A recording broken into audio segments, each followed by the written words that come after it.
Bienvenidos a este nuevo curso que vamos a llamar Objetivos y Principios Políticos del Modelo Acusatorio Adversarial. En esta oportunidad trataremos el tema de los objetivos políticos que ha llevado este proceso de reforma latinoamericano, considerando logros posibles y utopías que se encierran en ellos.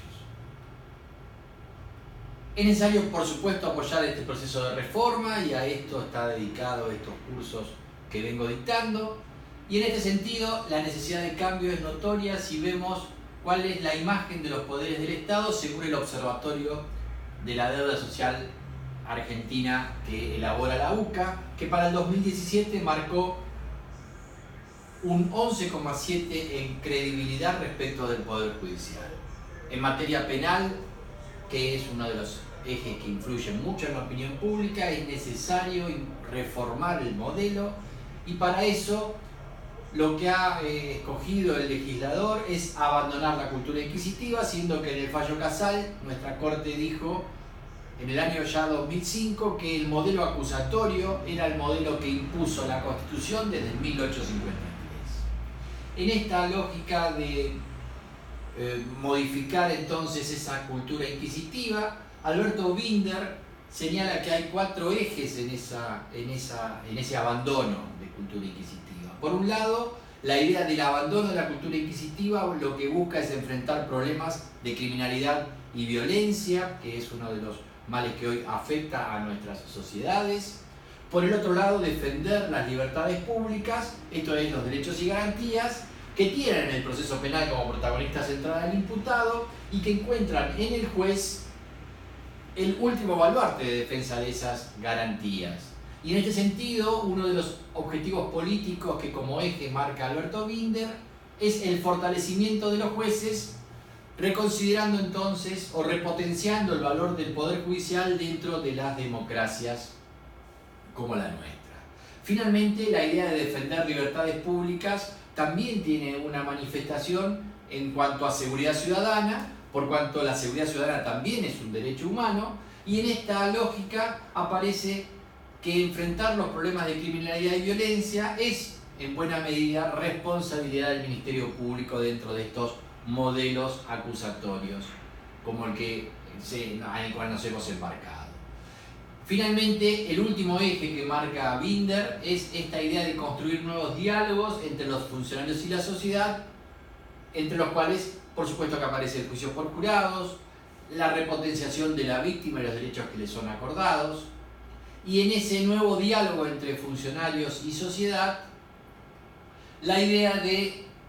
que aparezca la sala de audiencias como escenario es lo que va a permitir en definitiva el fortalecimiento de la figura del juez que va a estar entonces en sala de audiencias. La sala de audiencias por sí es un ámbito que brinda transparencia, que es un modelo de civilidad, que es concebido por la sociedad como un ámbito de justicia, de pacificación y finalmente de humanismo, porque se visibilizan allí las personas que no quedan ocultas tras los expedientes. Esta idea de abandono de la cultura inquisitiva,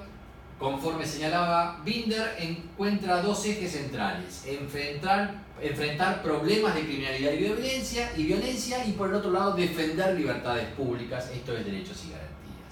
Y en esa dualidad aparece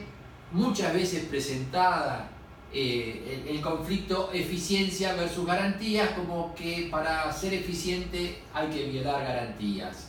Y Roxin nos explica con claridad que los estados totalitarios lo que hacen es exagerar fácilmente la importancia de ese interés estatal en la realización lo más eficaz posible del procedimiento penal, o sea, lograr mucha eficiencia a una costa de garantías, mientras que hay un Estado de Derecho del cual Argentina forma parte. Lo que el Estado mismo está obligado es a respetar 2 propios fines. Por un lado, el aseguramiento del orden a través de la persecución penal eficiente y por el otro lado, la protección de la esfera de libertad del ciudadano, esto es, las garantías. Y en este sentido, cuando nos lo presentan esa dicotomía como eficiencia versus garantías, es un falso dilema, es un sofisma, porque nuestro modelo, al ser un Estado constitucional de derecho, exige que se respete las dos cosas, eficiencia y garantías. Es lo que Mayer llama la doctrina de la doble eficacia. De modo tal que la única forma de ser eficiente en un Estado constitucional de derecho es respetando plenamente garantías. Desde esta perspectiva, en esta lógica de eficiencia con garantías, el Ministerio Público está obligado a perseguir el delito de manera eficiente, pero por supuesto que respetando garantías, y eso aparece plasmado en dos normas de la ley del Ministerio Público, de la ley 27.148, cuyo artículo 3 establece que el Ministerio Público tiene a su cargo fijar la política de persecución penal y ejercer la acción penal pública, siendo entonces la referencia para ser eficientes en esa persecución penal, pero a su vez también la propia ley del Ministerio Público, en el artículo 9, inciso C, dice que la actuación del Ministerio Público debe ser con pleno respeto de los derechos humanos y garantizando su plena vigencia como custodio de la legalidad. Con lo cual, en estas dos disposiciones de la ley del Ministerio Público aparece justamente esa doctrina que Mayer llama doctrina de la doble eficacia. Y por supuesto que tanto jueces como fiscales como defensores debemos actuar dentro del modelo del debido proceso, siendo que los jueces son los garantes de la vigencia por su rol constitucional. Y en este sentido es interesante reparar en que muchas veces en este Estado constitucional de derecho que felizmente somos, el Poder Judicial a veces debe actuar como un poder contramayoritario porque tiene que aplicar garantías aún contra ciertas minorías y aún ante el reclamo de la sociedad, el reclamo de las mayorías. Así que este concepto de un Poder Judicial contramayoritario es un concepto que hay que afianzar, que tenemos que entender y al cual nos vamos a dedicar en un video especialmente en un próximo curso. En cuanto a los objetivos políticos que ha procurado este proceso de reforma latinoamericano al cual nos estamos sumando en el orden federal, básicamente hay un trabajo de Máximo Langer muy interesante que se llama Revolución en el proceso penal latinoamericano, difusión de ideas legales desde las periferias al centro, y en el cual muestra que todos estos procesos de reformas regionales se han dado a través de mostrar que los códigos propuestos eran códigos que eran idóneos para resolver una serie de problemas que aquejaban a cada uno de los países que se embarcaban en esos procesos de reforma.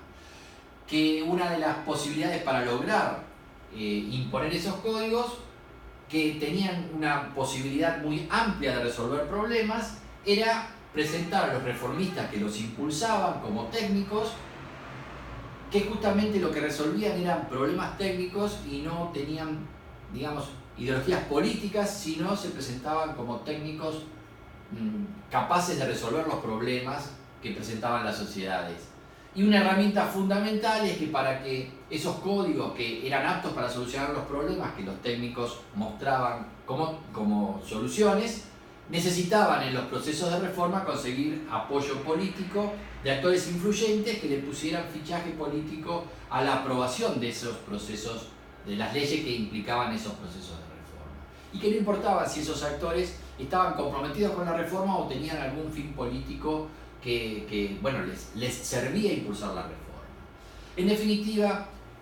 esto es un aprendizaje probablemente del fracaso del Código Mayer del 88, del 86 en Argentina, que si no había apoyo político, las reformas, por muy bien diseñadas que estuvieran, no podían concretarse. La historia es que estos códigos presentados en la región por estos técnicos eran aptos para resolver esa cantidad de problemas y además cada proceso de reforma priorizó ciertos objetivos políticos que eran las debilidades que requerían ese proceso de reforma. Y esos objetivos políticos son múltiples y vamos a poner la lupa en ellos. Por un lado, en algunos casos esos procesos de reforma tuvieron como leitmotiv la idea de brindar transparencia al sistema de administración de justicia porque, bueno, había mucha corrupción o una sensación de mucha corrupción y estos sistemas adversariales donde todo se debate por sistemas de audiencias públicas brindaban transparencia. En algunos casos lo que se buscaba era mostrar eficiencia y eso requería mejorar la calidad de las investigaciones y en otros casos lo que se buscaba era preservar garantías, básicamente mejorando ciertos estándares de garantías que en el debido proceso penal tienen como protagonista central al imputado. Y dentro de este rubro de garantías también aparecía la necesidad de reducir índices de prisión preventiva. Había países en nuestra región con índices escandalosamente altos de prisión preventiva. Y también reducir los plazos de los procesos, porque también el sistema inquisitivo o aún los mixtos lo que muestran es que las investigaciones se prolongan por muchísimo tiempo. Otro de los objetivos políticos fue reconocer derechos de las víctimas, reinsertar a la víctima que el sistema inquisitivo a través del régimen de la acción penal pública le había expropiado el conflicto a la víctima, y es reconocer derechos. Y dentro de ese reconocimiento de derechos, por supuesto que la idea de reducir plazos no solo favorece al imputado, sino también le da una respuesta en tiempo a la víctima. Y pensando en la víctima, dentro de ese reconocimiento de derechos, después se piensa también en brindarle respuestas menos violentas y de mejor calidad, que sean percibidas como de mejor calidad para la víctima, y allí aparecen todos los métodos de resolución alternativas de conflicto, como reparación, conciliación, suspensión del juicio a prueba, que cuando esos mecanismos operan en tiempo temprano, lo que hacen es permitir gestionar racionalmente carga de trabajo, y aparece el objetivo político anexo de liberar de carga de trabajo al Ministerio Público, que puede entonces ser reorientado para perseguir delitos de manera más eficiente, delitos más graves. Un objetivo político mediato para nosotros, pero que debe ser buscado, es por supuesto que mejorar la seguridad ciudadana, que como vimos en el primer curso, en uno de los videos, es un objetivo político que se concreta en procesos de reforma de tercera generación. Y dentro de esa idea de mejorar la seguridad ciudadana también aparece esta idea de reducir índices de delincuencia a través de evitar la reincidencia, y allí incluye dentro de lo que es el sistema de administración de justicia un sistema de ejecución de la pena que impacte en esa posibilidad de evitar reincidencias y reinsertar a la sociedad. Por supuesto que mejorar la seguridad ciudadana y reducir índice de delincuencia serán objetivos inmediatos que podrán ser conseguidos más a largo plazo, pero que en este proceso de reforma ya están previstas herramientas para poder concretar dichos objetivos. En definitiva, todo este proceso de reforma, al presentar tantos objetivos y tantas fortalezas para conseguirlos, bueno, se lo presenta como un modelo que va a satisfacer muchas necesidades, y se suelen crear entonces en la presentación de estos modelos demasiadas expectativas. Aquí, por ejemplo, hay una gráfica de cómo en México y en Chile han presentado a la sociedad el proceso de reforma, mostrando que antes la cuestión era así, una fila interminable de justiciables que reclamaban acceso a la justicia con expedientes sobre el escritorio y una parsimonia con una tela de araña. Bueno, el problema de presentarlo en estos términos ofrece como cuestión que después, cuando la reforma se implementa, suele verificarse una distancia demasiado grande entre la expectativa que se había despertado y lo realmente conseguido. Y ese es un problema que hay que tener en cuenta. La cuestión es que el tiempo, por supuesto que ofrece oportunidades de mejora, pero también riesgos de decaer, y eso hay que considerarlo. Son advertencias que nos formulan desde el CEJA para no sobreactuar respecto de las ventajas que puede ofrecer e ir consiguiendo los logros poco a poco. En definitiva, todos estos objetivos políticos pueden ser conseguidos, pero no se van a conseguir mágicamente, sino que hay que trabajar para que puedan ser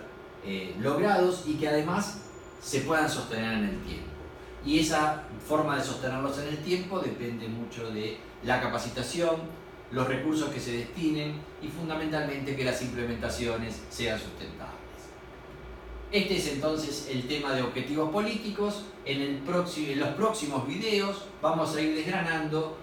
los principios políticos del sistema acusatorio, todos ellos previstos en el artículo 2 del nuevo Código Procesal Penal. Los veo entonces en esos próximos videos. Muchas gracias.